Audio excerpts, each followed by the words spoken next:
And that brings me, of course, to the Ukraine question, and I think I've droned on long enough that I can finally bring the main event here. And let me just say a couple of things about David Sacks. So, first of all, is that David, lives in a world where it's very, very hard to be courageous.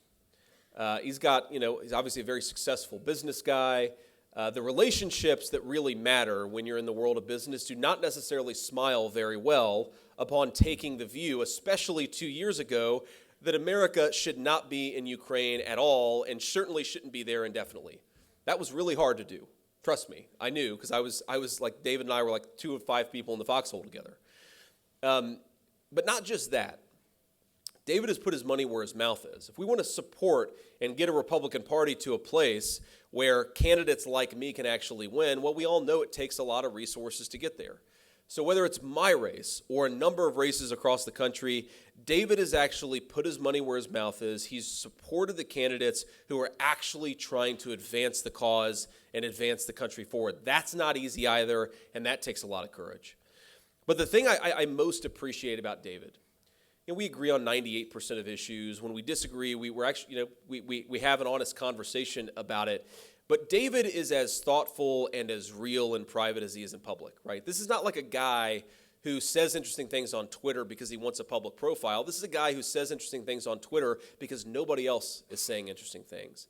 And the country needs civic leaders, political leaders, business leaders who are willing to buck the trends, who are willing to stand up and take a courageous stand, who are willing to say interesting things. Because if the marketplace of ideas is going to ever work and function properly, it's got to have people like David Sacks offering products in that market. I'm glad to call him a friend. I'm glad to have him here. David Sacks.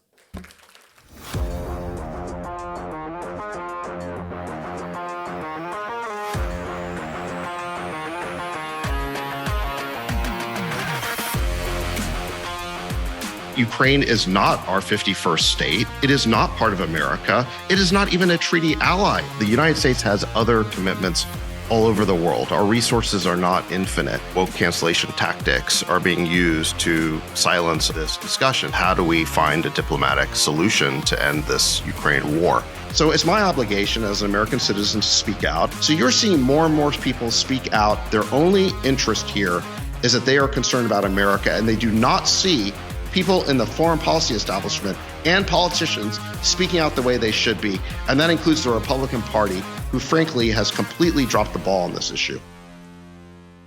Ladies and gentlemen, I am constitutionally averse to rubber chicken dinners. And so when we decided that we wanted to host something, it wasn't that we decided we wanted to host something. What we realized is that there is a unique category of philanthropists in this country, people who don't just donate their treasure, but take extraordinary risk unto themselves to speak out on controversial issues. It is not easy, if you're operating at the highest echelons of American business, to speak out on anything politically, but certainly not on the sacred third rails of American society. Foreign policy, especially in this day and age, is that most sacred third rail. So when it came time to decide what the inaugural Third Rail Award would be about and who it would be offered to, it was obvious to us instantaneously who the first recipient should be. Please welcome David Sacks.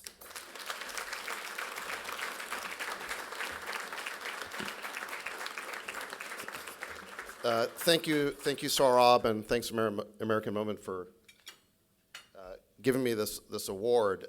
The most amazing thing about that sizzle reel you guys put together is it managed to capture every hairstyle I've had in the last 2 years. I don't know how you did that, but you managed to somehow do that. Since I started speaking out on this issue a couple of years ago, a lot of people have asked, why do you care so much about it? And really, this just started as one of many issues we talk about on the All In Pod, which is a weekly pod I do. And before the war even started, when the issue started to come up in the press that there might be a war, it was so clear to me, so obvious, that the United States needed to diffuse the tensions by taking NATO expansion off the table. And when that didn't happen, when the administration actually rejected that and invented a new thing called the open door policy, in which they said they would never take NATO expansion off the table, it seemed so unbelievably reckless to me that I just started speaking out about it. And then at the same time, we had this incredible groupthink and sort of this intense stampede of everyone basically ignoring everything we had known about this conflict before it started and saying that we had to get deeply involved, and ignoring the obvious risk here of getting into a war with Russia, into World War III. So it all seems so crazy and reckless to me, and that's why I started talking about it. And I think that if more people in this town had been speaking out, then maybe there would have been less reason for me to do so, but it seemed like there weren't that many people doing it. And then I got such a hysterical reaction to it. There was such an intense meltdown to what I was saying that just kind of encouraged me to keep going. You know, I'm just... I'm just kind of stupid that way, you know. If I start getting trolled for saying it, it just makes me want to dig in and say it more. So in any event, that's kind of the prehistory of kind of how I got here. And then 2 years ago, at the beginning of the war, I guess Saurabh noticed that I was speaking out on this issue and invited me to participate in American Moment's foreign policy conference. And so as a kind of outsider, I gave this talk, which then got published in the American Conservative, and that's kind of what got me started on this whole road. So, Saurabh, thank you for that, although I don't know if I should be thanking you exactly. You know, I guess the third rail award implies I'm getting electrocuted. So I don't know if this was actually good for me, but nonetheless, thank you for getting me started on this journey. What I thought maybe I could do tonight was just kind of review where we are 2 years into this conflict, and you know, and I've called this talk Biden's Big Backfire. Seeking to weaken Russia, we weakened ourselves. Of course, it wasn't just Biden who promoted this policy. There's lots of people in this town who agreed with this policy, but since the president is principally responsible for foreign policy, I place most of the blame on Biden. And I thought it was important to revisit this, again, 2 years after I originally gave my talk. The talk I gave 2 years ago was called "The State Department Failed to Prevent the War. Will it now prevent the peace?" I was very concerned that the Biden administration would pass up the opportunity to seek a diplomatic settlement of the war. And little did I know that at the very moment that I was giving that talk, there was in fact a peace agreement that was on the verge of being negotiated in Istanbul. And that draft agreement was signed by the parties in early of April 22. But as we now know, through revelations over the last 2 years, that deal was blocked by the West. And many people have said this. Naftali Bennett said it, the Turkish foreign minister said it, and Ukrainian Pravda, which is a pro-Ukraine publication, let the cat out of the bag that Boris Johnson had flown into Kiev to tell Zelensky, we don't want to make a deal with Putin, we want to pressure Putin. So this story now has become undeniable. That's why the Wall Street Journal just did a piece talking about how there was a peace deal available in Istanbul, but they called the terms punishing. So they've had to now acknowledge that we did deliberately pass up the opportunity for peace, but they've tried to say that the terms weren't good enough. In fact, the terms were favorable, and certainly more favorable than anything Ukraine's going to get now, and it would have avoided all of the destruction of this war. So even if you believe that the United States did nothing to provoke this war, even if you believe, and Biden specifically, even if you believe that it was okay for us to back a coup in Kiev in 2014, even if you believe that the Russians should have been just fine with the CIA setting up, you know, a dozen secret bases on their border inside Ukraine, having a network of biolabs, and with the United States pushing relentlessly to try and bring Ukraine into NATO, even if you think that all of those things weren't a provocation, I still think that once Biden sabotaged the peace deal that was available there, he became a co-owner of this war. So like I say, it takes two to tango. Putin may have ordered the invasion, but Biden sabotaged the peace. And what I want to talk about is Biden's policy here of deliberately perpetuating this proxy war against Russia. Again, this was not something that fell into his lap. as sort of a accidental thing that he didn't have anything to do with. This was a deliberate policy choice. And this policy choice, he, I think, obstinately doubled down on the fall of 2022 when Mark Milley said that we should negotiate. This is the high watermark for the Ukrainians. They've accomplished everything they possibly can on the battlefield. This is the time we should really make a deal. And I know that most of you think that Mark Milley, you just know Mark Milley as a DEI advocate. But in fact, he's actually Biden's chief military advisor, being or was at this time being the chairman of the Joint Chiefs. And Biden, again, ignored this advice. Milley was sent to the woodshed. They told him to shut up. We're not making a deal. We're going to push on. We're going to fight this counteroffensive. And we know this policy is well on its way to backfiring massively. And it's backfired. I want to compare now. I want to take you back to the claims that Biden made 2 years ago at his State of the Union and what he set up was going to happen compared to what's actually happened. I know a lot of you agree with me on this, but hopefully I can I know a lot of you guys work in policy on Capitol Hill. Maybe I can give you some reminders and arguments about how this started and where we are now. Biden's first claim about his policy was economic. He claimed that the sanctions regime would crush the Russian economy, and this would force Russia out of the war and perhaps even precipitate regime change. There was a lot of talk in the early days of the war about a palace coup in Moscow, right? And we promoted this idea. We said that, we're going to seize the ill-gotten gains of the Russian oligarchs. The idea was very much to get the Russian elite, the Russian oligarchs, to turn on Putin, because if they didn't, they wouldn't be able to keep their riches. Similarly, we're going to crush their economy so that the people would rise up, they would depose Putin. This was the talk that was really in the air 2 years ago, a lot of giddy talk about regime change in Russia. The European Commission President, Ursula von der Leyen, went even further.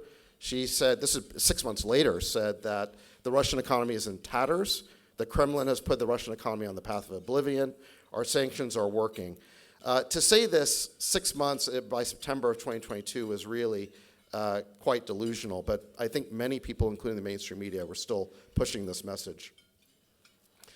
What we saw, in fact, is that the dislocation to Russia's economy was very short-lived. The ruble had a spike, but then it stabilized. And similarly, the Russian economy, after having a small blip in 2022, started performing very well again in 2023. The data from the IMF, which is shown on this chart, shows that the Russian economy actually outperformed the G7 economies in 2023, and they predict the same for 2024. So this idea that somehow we're going to crush the Russian economies completely backfired, didn't work at all. The reason it didn't work is because Russia simply found new trading partners. Large parts of the world did not buy into our narrative and our policy, and we're quite happy to keep buying Russian oil, Russian gas, Russian natural resources. It wasn't just autocracies, it was democracies like India that increased their trade, Brazil, Turkey, and other countries as well. And you can kind of see the transformation in the press coverage here. The Economist, which has been one of the most fervid supporters of the Ukraine war, was saying in 2022, Western sanctions will eventually impair Russia's economy. Last month they were saying, well, sanctions are not the way to fight Vladimir Putin. We have different ways of doing this. But the White House is still pushing this idea. Just a few weeks ago, they said they're going to impose a new regime of sanctions in honor of Alexei Navalny. And they haven't changed their speechwriters. They're still calling these the new crushing sanctions on Russia 2 years later. You would think they'd at least change up some of the lines they're using.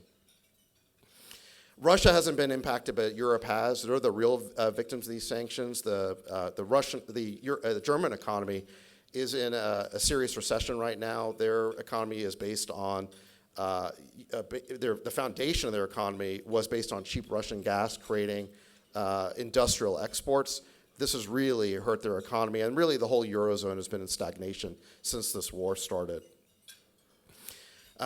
As you might expect from that economic decline, what we're seeing is that the war is starting to destabilize European governments, just not Putin's.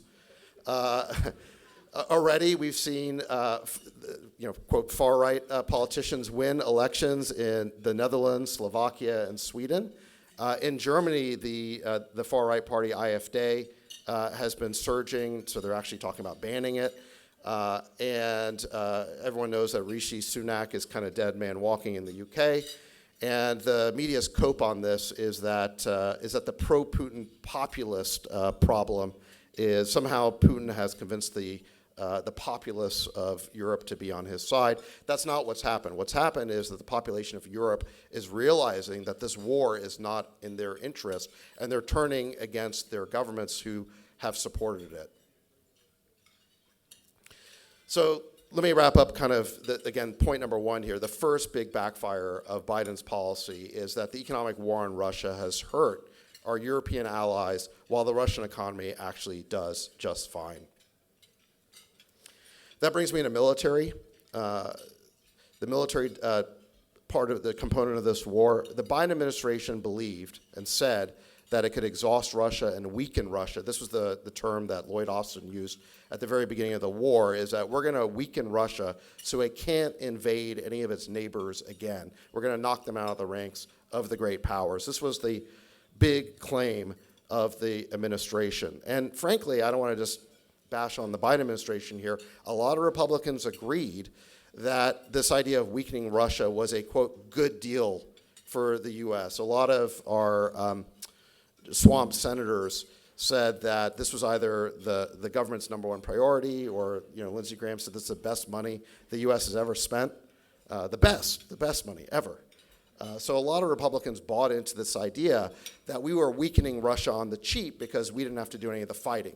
As long as the Ukrainians were doing all the fighting and dying, this was a great deal for the U.S. And the media really amplified this breathlessly. They were publishing claims like Putin was stripping air conditioning units and dishwashers and washing machines to get the chips out because he couldn't get any chips for his missiles, and the Russians were every month there was a new article about the Russians were about to run out of missiles, they were about to run out of artillery, and a lot of these stories came from leaks within the intelligence community. So it wasn't just the media doing this. This was, administration policy to create these stories. The reality soon came out, which is that Russian industrial production is massive. The Russian Federation inherited this huge war machine that existed in the Soviet Union, this huge armaments industry that's capable of producing huge amounts of artillery shells and tanks and planes, and even now drones is something. They're outproducing the Ukrainians 7-1 on drones. The latest cope is that somehow the Ukrainians are going to win the war with drones. The problem with that is the Russians have even more of them than the Ukrainians do. And I think one of the biggest learnings that I've had from the war that I've been most amazed by is that it's the West, in fact, that cannot keep up. It's not the Russians who can't keep up, it's the West. There were articles as late as fall of 2022 that came out that were talking about this fact, that the West was rapidly depleting its arsenal of 155 millimeter artillery shells. And even though there were some stories about this, this idea never really percolated the public debate or the public consciousness. In fact, when I started tweeting about this issue, that the U.S. was depleting its arsenals about a year ago, I was met with total hysteria and anger on Twitter, even though Pentagon officials had testified to this effect on Capitol Hill. And so you have to blame the media, the mainstream media a little bit, for not giving the story the attention it deserved, because if this had been taken into account in our policy, then Milley was right that we should have, that was the time to cut a deal, is when we were running low on munitions. And he was surely seeing this and taking it into account when he made his statement. So the fact that the media just hasn't really given this story, even though they covered it, the fact they didn't cover it as much as they should, I think, is a big failure of our discourse here in Washington. Another amazing fact, Russia has the advantage not just on quantity but on cost. This was a really interesting nugget in the New York Times. The cost to the United States of making an artillery shell is $5,000 to $6,000. For the Russians, it's only $600. Now, I remember at the beginning of the war, we were told that Russia was this corrupt kleptocracy, and they wouldn't be able to survive the war because all the kleptocrats would just steal all the money, And so if they appropriated more money to defense, it would just all be robbed. Well, if it turns out that our production, our defense industrial base is 10 times more inefficient, then what does that make us? This is a really scary thought that I think we still have to come to grips with as a country, and the legacy of this, I think, goes well beyond the Ukraine war.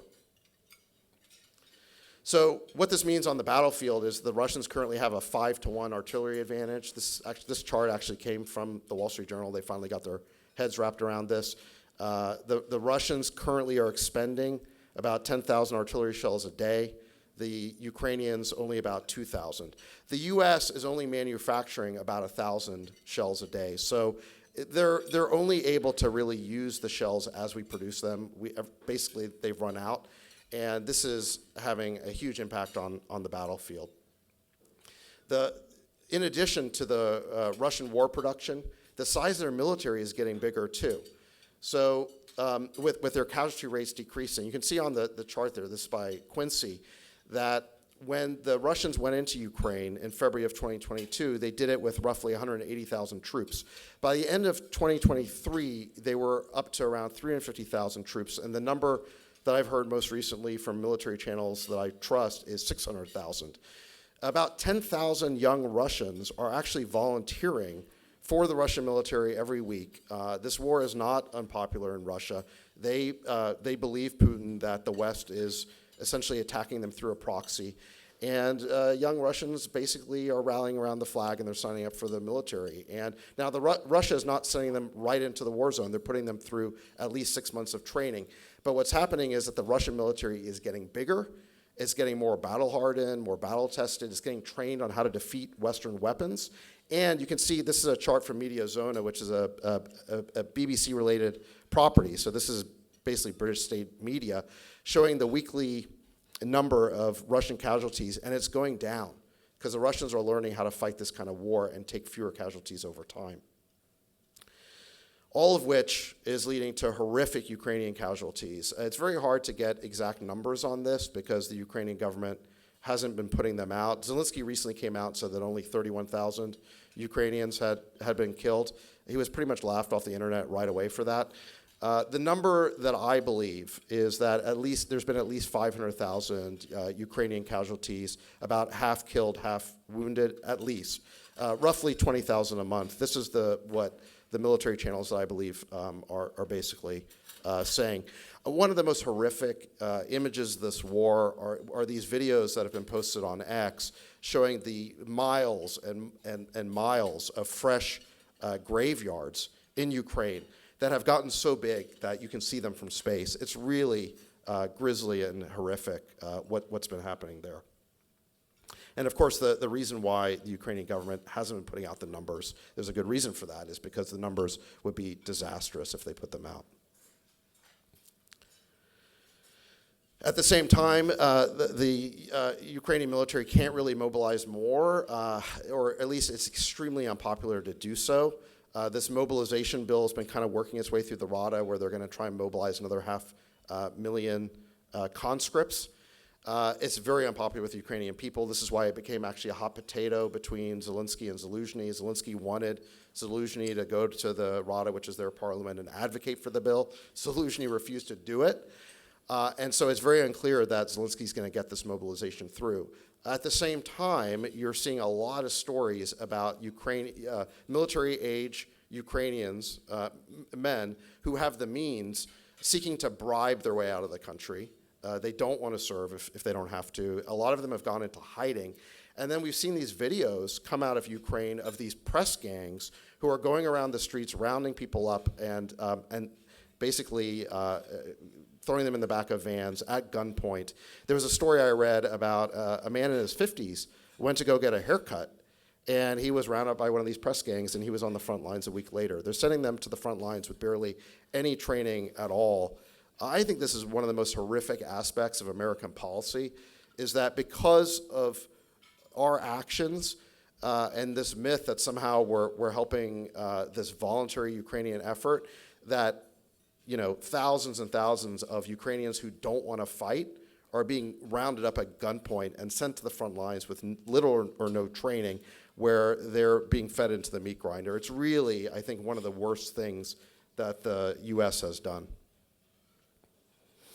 The entire blob basically bet big on this disastrous counteroffensive. You'll recall that former generals like Petraeus and Ben Hodges and the whole media, the mainstream media, fed this narrative that the Ukrainians were going to have this victorious counteroffensive, and this is what this was the sales pitch that they used to get that first 113 billion through Congress. You remember that? If they had told us this is the new baseline for basically a forever appropriation and a new forever war, nobody would have gone for it. But they told us that we were going to, by appropriating this 113 billion, that the Ukrainians were going to have this victorious counteroffensive, kick the Russians out of their territory. That did not work at all, but now they're back for more funding, and they will basically fund this as long as we allow them to. So in light of the failed counteroffensive, the goalposts keep moving. Biden was saying just a few months ago that Putin's already lost this war. Now he's saying that Ukraine is in dire straits and we can't let Putin win. We heard from Blinken last year that he was bragging about how much territory the Ukrainians had retaken. Now we hear from the New York Times, well, maybe territory is not that important. Ukraine doesn't need all of its territory to defeat Putin. Biden's kind of subtly pivoted the message from as long as it takes to as long as we can. And you're starting to see the goal or the objective of our support change. Originally, it was about winning. Then it became about stalemate, and now the word is survive. They're just trying to survive. And what's happening now, if you're following the conflict, is that it is not a stalemate. The Russians are really breaking through, and you're starting to see a blame game emerge in the West. It started in Ukraine with the battle between Zelensky and Zaluzhny. Then it spread to Europe. Macron and Scholz are basically not on speaking terms or openly having a spat. And you may have seen that Victoria Nuland just headed for the exits. I don't know if she knew. Yeah.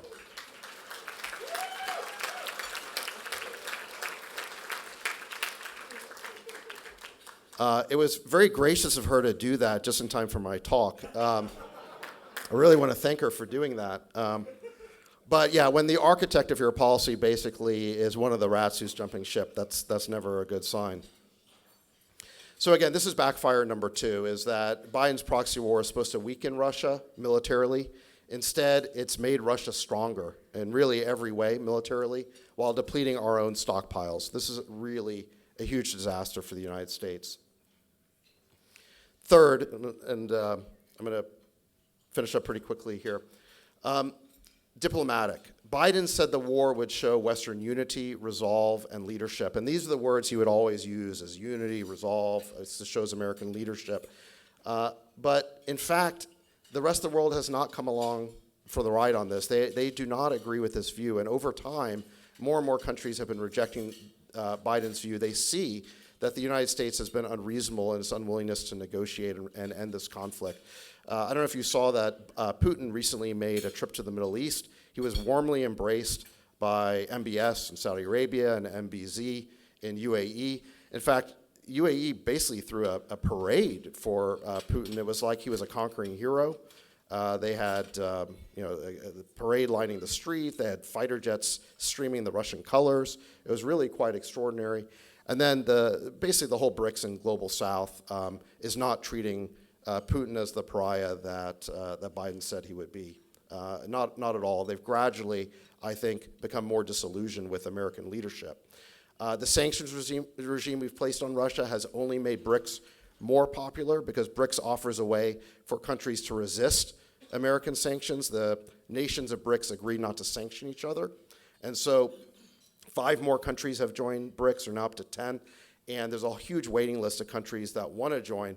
And where this all leads is that BRICS is working on an alternative to the US dollar as a way of settling global trade. This won't be a currency that the man on the street uses, but they are looking to figure out a way to settle global trade without going through the US dollar complex. So they are committed to undermining the dollar status as the world reserve currency, which would really damage our standard of living in the United States when that happens. This isn't something that's going to happen in the next year or two, but on a decade-long time frame, this is a real risk that's been created by the war. If you don't think BRICS matters, I just want to make a quick point here that BRICS' GDP surpassed the G7 in purchasing power parity terms last year. So, we can no longer think just in terms of the West being the only game in town. The BRICS, the Global South, and so on, they are now, their economies collectively are bigger than the Western countries. Even liberal interventionists are noting what a disaster this is. Fiona Hill is a notorious Russia hawk who I think participated in the Trump impeachment. She basically said that Pax Americana is over, that Russia has cleverly exploited deep-seated international resistance to American leadership. So she's recognizing how the war has catalyzed this resistance.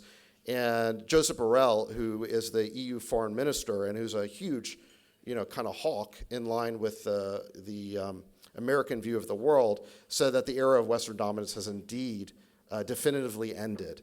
So somehow this project to show American leadership and resolve has backfired and led to, and somehow catalyzed resistance to American leadership all over the world. And I think this is Biden's big backfire number 3.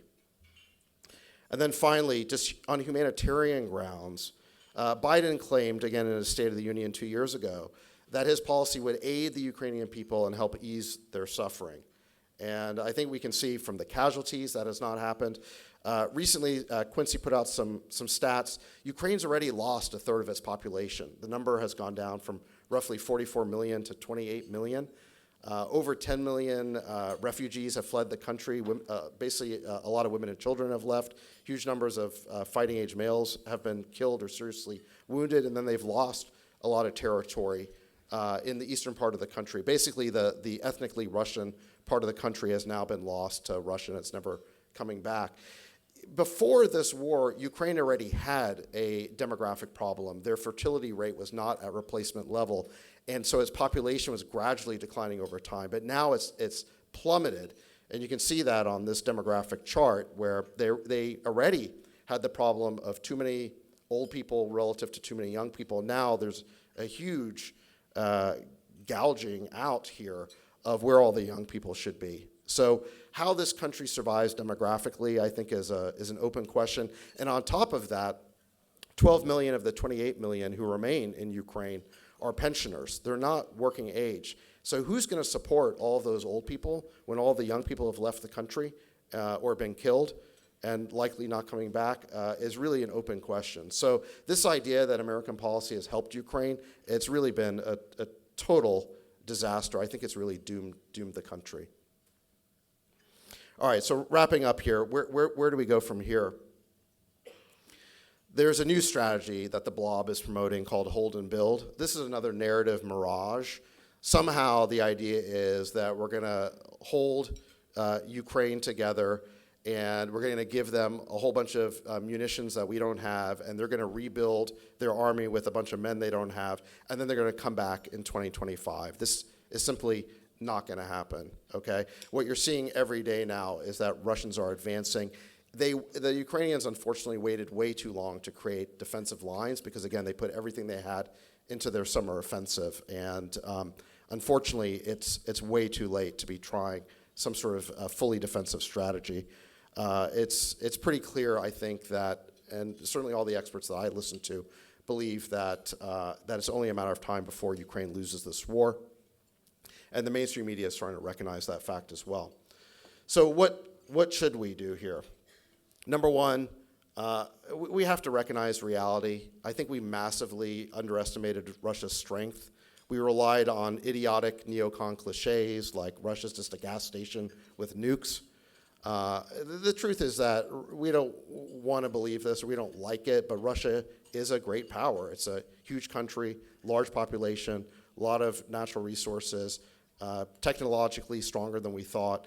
And we need to be far more thoughtful, and certainly our foreign policy establishment needs to be far more thoughtful about violating other countries' red lines. If you're going to violate another country's red lines, you better make sure that you know exactly what the balance of power is. And we really underestimated, I think, Russia here.